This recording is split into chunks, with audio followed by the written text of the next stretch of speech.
karena tidak sesuai dengan proses legislasi. Ini diadakan tertutup, Bapak Ibu. Pak, kasar Pak.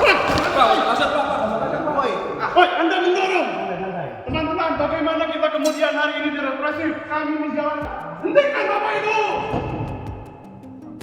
Beginilah detik-detik aktivis Komisi untuk Orang Hilang dan Korban Tindak Kekerasan atau Kontras diusir saat menggeruduk rapat tertutup yang dilakukan Komisi 1 DPR RI soal revisi Undang-Undang TNI pada Sabtu 15 Maret 2025. Tampak 3 aktivis Kontras mendesak masuk ke ruang rapat dan meneriakan tuntutannya sambil membawa poster.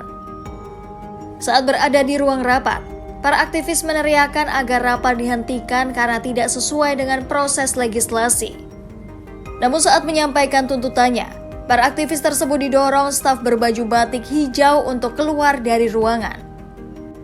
Bahkan Kepala Divisi Hukum Kontras Andri Yunus terjatuh karena didorong oleh petugas yang berjaga. Setelah terjatuh, ia langsung bangkit dan kembali meneriakan orasinya. Karena tidak sesuai dengan proses legislasi. Ini diadakan tertutup, Bapak Ibu. Pak, kasar Pak. Pak, kasar Pak. Woi, Anda mendorong. Teman-teman, bagaimana kita kemudian hari ini direpresif? Kami menjalankan fungsi pengawasan sebagai masyarakat sipil. Bapak Ibu yang terhormat, yang katanya ingin dihormati tapi justru menyakiti rakyat. Hentikan proses pembahasan RUU TNI.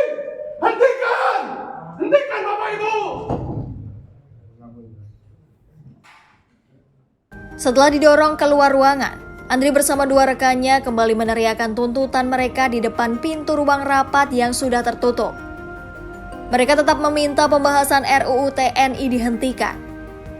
Koalisi masyarakat sipil tersebut menganggap pembahasan RUU TNI di Hotel Fairmont Jakarta sebagai bentuk rendahnya komitmen terhadap transparansi dan partisipasi kepada publik. Koordinator Kontras Dimas Bagus Arya mengatakan, secara substansi, RUU TNI masih mengandung pasal-pasal bermasalah yang mengancam demokrasi dan penegakan HAM di Indonesia. Selain itu, agenda revisi Undang-Undang TNI justru akan melemahkan profesionalisme militer dan sangat berpotensi mengembalikan dui fungsi TNI. Sebelumnya, rapat pembahasan revisi Undang-Undang TNI yang dilakukan di Hotel Bintang 5 Fairmont selama 2 hari menjadi sorotan karena dilakukan di tengah upaya efisiensi anggaran pemerintah.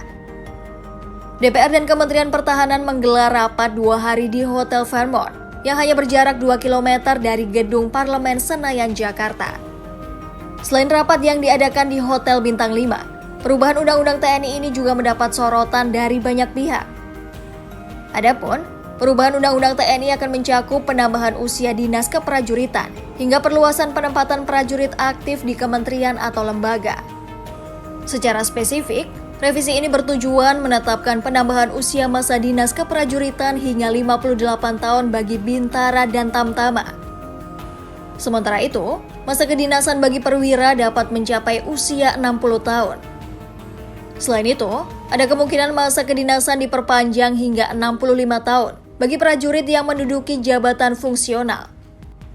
Revisi Undang-Undang TNI juga akan mengubah aturan penempatan prajurit aktif di kementerian atau lembaga.